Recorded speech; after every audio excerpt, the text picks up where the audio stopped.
بسم اللہ الرحمن الرحیم۔ حاضرین و سامعین کرام، قربانی کے حوالے سے ایک مسئلہ اہم ہے کہ قربانی محض سنت نہیں ہے، بلکہ قربانی کرنا ہر صاحب نصاب پر واجب ہے۔ یہ بات یاد رکھیے، اللہ رب العزت نے قرآن میں کئی مقامات پر فرمایا ہے، اعوذ باللہ من الشیطان الرجیم، بسم اللہ الرحمن الرحیم، وَأَطِيعُوا اللَّهَ وَأَطِيعُوا الرَّسُولَ، اور تم اللہ کی اطاعت کرو اور تم رسول صلی اللہ علیہ وسلم کی اطاعت کرو۔ تو اللہ کی اطاعت بھی مطلق ہے، حضور صلی اللہ علیہ وسلم کی اطاعت بھی مطلق ہے، اور دونوں غیر متغیر غیر متبدل ہیں، دائمی اور ابدی ہیں۔ جب ہم قرآن مجید کا مطالعہ کرتے ہیں اور نبی کریم صلی اللہ علیہ وسلم کی احادیث مبارکہ دیکھتے ہیں تو ہمیں پتہ چلتا ہے کہ قربانی کرنا ہر صاحب استطاعت، آزاد، عاقل، بالغ مسلمان پر واجب ہے، چاہے وہ مسلمان مرد ہو یا مسلمان عورت ہو، کیونکہ شرعی لحاظ سے اسلام میں اسلامی احکام کا پابند جس طرح مرد ہے اسی طرح عورت بھی ہے۔ تو قربانی کے حوالے سے بھی یہی ہے۔ سورۃ الکوثر آیت نمبر 2، اس میں اللہ رب العزت نے فرمایا فَصَلِّ لِرَبِّكَ وَانْحَرْ، اے حبیب پس آپ اپنے رب کے لیے نماز پڑھیے اور قربانی کیجیے۔ اس آیت مبارکہ کی تفسیر میں حضرت عبداللہ بن عباس رضی اللہ عنہما نے فرمایا، اس کا مطلب ہے فَذْبَحْ یوم النحر، کہ آپ قربانی کے دن جانور ذبح کریں، قربانی کے دن جانور ذبح کریں، اس سے یہ مراد ہے۔ حضرت عبداللہ بن عباس رضی اللہ عنہما کے علاوہ جلیل القدر تابعین، اکابر تابعین، انہوں نے بھی اس کی تفسیر یہی کی، اس آیت مبارکہ کی۔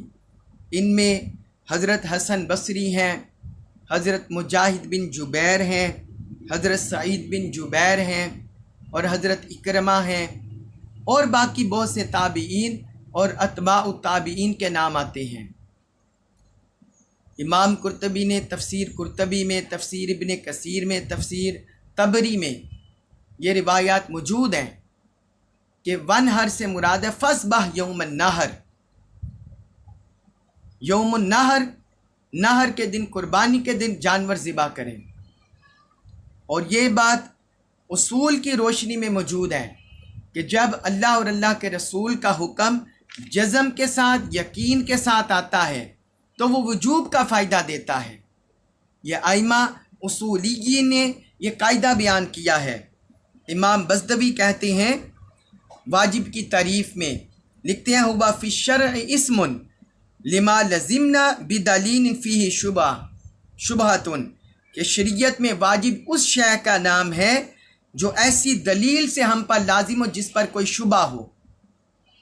یہ امام بزدوی نے الاصول میں یہ قاعدہ درج کیا، صفحہ 136 میں۔ یعنی شبہ سے مراد ہے جو قطعی الثبوت نہ ہو، قطعی الثبوت سے نیچے ظنی الثبوت ہو، تو جو ظنی الثبوت ہو قطعی الدلالہ ہو، اور ظنی الثبوت اور ظنی الدلالہ ہو، اس سے وجوب ثابت ہو جاتا ہے، اس سے وجوب ثابت ہو جاتا ہے۔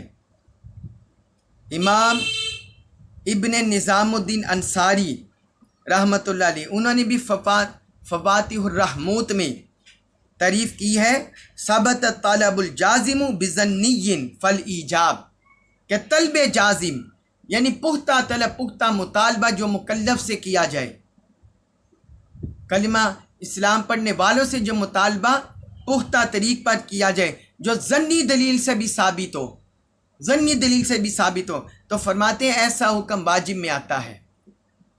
اور ائمہ کے یہ اصول ہیں، اصول شاشی سے لے کر اوپر کی کتابوں میں درج ہیں کہ جو امر ہے وہ مطلقاً وجوب کے لیے آتا ہے، جب تک اس کے خلاف کوئی قرینہ یا دلیل نہ ہو۔ تو اللہ رب العزت نے یہاں مطلقاً فرمایا اپنے حبیب کو ونحر، آپ قربانی کریں۔ تو ائمہ نے اس سے وجوب معنی مراد لیا ہے۔ اور پھر حضور صلی اللہ علیہ وسلم کی دیگر احادیث مبارکہ بھی دیکھیے۔ ایک حدیث میں حضور نبی اکرم صلی اللہ علیہ وسلم نے فرمایا، حضرت محنف بن سلیم وہ کہتے ہیں کہ ہم عرفہ کے مقام پر حضور صلی اللہ علیہ وسلم کے ساتھ تھے، تو آپ صلی اللہ علیہ وسلم نے فرمایا، یا ایھا الناس، اے لوگو، ان علی کل اہل بیت فی کل عام اضحیۃ و عتیرۃ، کہ اے لوگو، ہر گھر والے پر ہر سال قربانی کرنا، بکری ذبح کرنا، یہ ہر سال لازم ہے۔ یہ سنن ترمذی میں حدیث ہے، حدیث نمبر 1518، اور سنن ابن ماجہ میں بھی یہ حدیث ہے، حدیث نمبر 3125۔ تو علا جو ہے یہ بھی علا کلمہ یہ لزوم کے لیے آتا ہے، وجوب کے لیے آتا ہے۔ تو اس میں آپ صلی اللہ علیہ وسلم نے ہر اہل بیت، ہر گھر والے پر لازم قرار دے دیا جو صاحب نصاب ہو۔ یہ عمومی حکم ہے، لیکن وہ صاحب نصاب کی شرط ہمیں دوسری احادیث سے پتہ چلتی ہے۔ اس طرح قرآن میں کئی مقام پر نماز قائم کرنے کا حکم ہے، اقیموا الصلاۃ، اور زکوٰۃ دینے کا حکم ہے، وآتوا الزکوٰۃ، اور باقی شرائط ہمیں دوسری احادیث مبارکہ سے پتہ چلتی ہیں۔ تو اسی طرح قربانی کا وجوب یہ ثابت ہوا، اور باقی شرائط ہمیں دوسری احادیث سے پتہ چلتی، جو صاحب نصاب ہو، صاحب مال ہو، غنی ہو، مالدار ہو، اس پر واجب ہے، اس پر قربانی کرنا واجب ہے۔ پھر ایک اور حدیث مبارک ہے، حضرت ام المؤمنین حضرت عائشہ صدیقہ رضی اللہ عنہ سے مروی ہے کہ حضور نبی اکرم صلی اللہ علیہ وسلم نے فرمایا، دخوا وطیبوا بہا انفسکم، فرمایا تم قربانی کیا کرو اور اپنی جانوں کے ساتھ اچھا معاملہ کیا کرو، ان قربانیوں کے ساتھ اپنے ساتھ اچھا سلوک کیا کرو، اچھا رویہ رکھا کرو۔ پھر آگے فرمایا کہ جو مسلمان بھی اپنی قربانی کو قبلہ روح کرتا ہے، الا کان دمھا و فرسھا و صوفھا حسنات محضرات فی میزان یوم القیامہ، فرمایا جو بھی اپنی قربانی قبلہ روح کر کے ذبح کرتا ہے، تو فرمایا کہ اس قربانی کا خون، اس کا گوبر، اس کی اون قیامت کے دن اللہ کے ہاں اس کے میزان میں نیکیوں کی شکل میں پڑی ہوں گی۔ یہ ساری چیزیں، اس کا خون، اس کا گوبر اور اس کی اون، یہ اس بندے کے میزان میں نیکیوں کی شکل میں تولی جائیں گی۔ اور پھر آپ صلی اللہ علیہ وسلم فرمایا کرتے تھے، انفقوا قلیلا تؤجروا کثیرا، تم تھوڑا سا خرچ کرو، بہت زیادہ اجر پاؤ گے۔ ان الدم وان وقع فی التراب فهو فی حرز اللہ حتی یوفیہ صاحب یوم القیامہ، فرمایا اگرچہ قربانی کا خون وہ مٹی میں مل جاتا ہے، لیکن وہ اللہ کی پناہ میں چلا جاتا ہے۔ اگرچہ دنیا میں وہ زمین پر گر جاتا ہے، لیکن اس وقت اللہ کی پناہ میں چلا جاتا ہے، اس کی حفاظت میں چلا جاتا ہے۔ حتیٰ یوفیہ صاحب یوم القیامہ، حتیٰ کہ قیامت کے دن اس قربانی کرنے والوں کو وہ پورا کا پورا حساب نیکیوں کی شکل میں لوٹایا جائے گا، پورا کا پورا اسے ادا کیا جائے گا۔ یہ مصنف عبد الرزاق میں حدیث ہے، حدیث نمبر 8167، 8167۔ تو ان احادیث سے یہ بھی پتہ چلا، یہ ضمائر تو ان احادیث میں مذکر کے آ رہے ہیں، لیکن ہمیں پتہ ہے کہ قرآن کے احکام بھی اسی طرح ہوتا ہے، اسی طرح ہوتے ہیں کہ جو احکام کے جو ضمائر ہیں، ضمیریں، الفاظ، وہ تو مذکر ایڈریس ہوتا ہے، مرد ایڈریس ہوتے ہیں، مردوں کا خطاب ہوتا ہے، لیکن اسی کے تابع خواتین بھی ہوتی ہیں۔ تو حضور صلی اللہ علیہ وسلم کے یہ ان احکام میں تو میں نے آپ کو بتا دیا اصول کی روشنی میں کہ مطلق امر وجوب کا فائدہ دیتا ہے، تو یہ اس میں مرد بھی شامل ہیں، خواتین بھی شامل ہیں، ہر ایک کو اللہ اور اللہ کے رسول نے حکم دیا ہے، اللہ اور اللہ کے رسول نے حکم دیا ہے۔ پھر ایک حدیث مبارک ہے، حضرت جندب بن سفیان بجلی رضی اللہ عنہ، وہ بیان کرتے ہیں کہ ہم نے حضور صلی اللہ علیہ وآلہ وسلم کے ساتھ قربانیاں کی ایک دن عید کے دن، تو جب لوگ فَإِذَا أُنَاسٌ قَدْ ذَبَحُوا ضَحَايَاهُمْ قَبْلَ الصَّلَاةِ، اور بعض لوگوں نے نماز عید پڑھنے سے پہلے قربانیاں کر دی۔ جب وہ آپ صلی اللہ علیہ وسلم لوٹے تو حضور صلی اللہ علیہ وسلم نے انہیں دیکھا کہ انہوں نے نماز عید سے پہلے قربانیاں ذبح کر لی تھی، تو آپ صلی اللہ علیہ وسلم نے فرمایا من ذبح قبل الصلاۃ فلیذبح مکانہ اخری، فرمایا جس شخص نے نماز عید سے پہلے قربانیاں کر لی تھی وہ اس کی جگہ دوسری قربانی کرے، اس کی جگہ دوسری قربانی کرے۔ ومن کان لم یذبح حتی صلینا فلیذبح علی اسم اللہ، اور جس شخص نے ابھی تک ذبح نہیں کیا تھا جانور تو فرمایا ہمارے ساتھ اس نے نماز پڑھی ہے، اب وہ اللہ کے نام پر ذبح کرے، اب وہ اللہ کے نام پر ذبح کرے۔ یہ صحیح البخاری میں حدیث ہے، حدیث نمبر 5181، اور صحیح مسلم میں حدیث ہے، حدیث نمبر 1960۔ تو آپ صلی اللہ علیہ وسلم نے قربانی کا اعادہ کا حکم دیا، جنہوں نے نماز پڑھنے سے پہلے، نماز عید پڑھنے سے پہلے ذبح جانور کر لیتے، حضور نے فرمایا اعادہ کرو۔ تو یہ کسی امر حکم کا اعادہ کرانا یہ بھی وجوب کی علامت ہوتا ہے، یہ بھی وجوب کی علامت ہوتا ہے۔ جیسے بے وقت پڑھی نماز کے لوٹانے کا حکم ہے، اور اسی طرح بامر مجبوری اگر کوئی بندہ روزہ چھوڑ دے تو اس کی قضا کا حکم ہے۔ تو اسی طرح یہ بھی قربانی جو صاحب استطاعت و صاحب نصاب ہو، اگر اس نے اس طرح کر دیا تو اس کو حکم اعادہ آپ صلی اللہ علیہ وسلم نے حکم فرما دیا کہ تم دوبارہ اس کی جگہ قربانی کرو، تم دوبارہ اس کی جگہ قربانی کرو۔ پھر حضرت ابو ہریرہ رضی اللہ عنہ سے مروی حدیث ہے کہ رسول اللہ صلی اللہ علیہ وسلم نے فرمایا من کان لہ سعی ولم یضحی فلا یقربن مصلانا، فرمایا جس شخص کو مالی وسعت ہو اور وہ قربانی نہ کرے تو فرمایا ہرگز بھی فرمایا وہ ہماری عیدگاہ کے قریب نہ آئے۔ یہاں صرف نہیں ہے، صرف ممانت نہیں ہے، بلکہ نون تاکید ثقیلہ کے ساتھ نہیں ہے۔ ایک تو نہیں ہے، ممانت کر دی گئی، منع کر دیا گیا، اور دوسرا ثقیلہ کے ساتھ، نون ثقیلہ کے ساتھ، شد کے ساتھ تاکید پیدا کر کے کہ خبردار وہ ہمارے مصلی گاہ عیدگاہ کے قریب بھی نہ ہے جس کو مالی وسعت ہو۔ یہ سنن ابن ماجہ میں حدیث ہے، حدیث نمبر 3123۔ اسی طرح حضرت ابو ہریرہ رضی اللہ عنہ سے مروی حدیث ہے کہ رسول اللہ صلی اللہ علیہ وسلم نے فرمایا من وجد سعۃ لأن یضحی فلم یضحی فلا یحضر مصلانا، فرمایا جس شخص کو مالی وسعت ہو قربانی کرنے کی، اس کے باوجود وہ قربانی نہیں کرتا، فرمایا وہ ہمارے عیدگاہ، ہمارے مصلی گاہ، ہماری عیدگاہ وہ حاضر نہ ہو، وہ وہاں نہ آئے۔